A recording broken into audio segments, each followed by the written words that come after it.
అర్జున్, ఒక 1000 రూపాయలు ఉంటే ఇస్తావు పట్ల. మళ్ళా నువ్వు డబ్బులు ఇచ్చినట్లుగా అమ్మకు తెలియకూడదు, సరేనా? దానికైతే నాన్న నువ్వు చేతులు ఎట్లా పెట్టుకున్నావు? ఉండు, ఇదిగో డబ్బులు కావాలని అడుగు, అంతే. నువ్వు చేతులు అట్లా పెట్టుకోవద్దు నాన్న. సరే పోదనా? ఏమన్నా కావాలంటే అడుగు నాన్న. అమ్మకేం చెప్పనులే. ఏమన్నా అంటే ఫోన్ చేయ నాన్న, మొహమాటమేం పడద్దు. సరే బాయ్ నాన్న.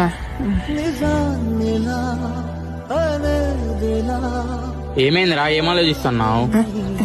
ఏం లేదురా నాన్న, ఎప్పుడు లేని పొద్దున డబ్బులు అడిగినారు, అదే ఆలోచిస్తా ఉన్నా. నాన్న ఇంతకుముందు ఎప్పుడు అట్లా అడగలేదురా.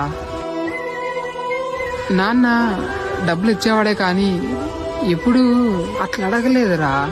అదే ఏమైందా అని ఆలోచిస్తాను. మూడు అంతా ఏమలే, పోదాం కదా.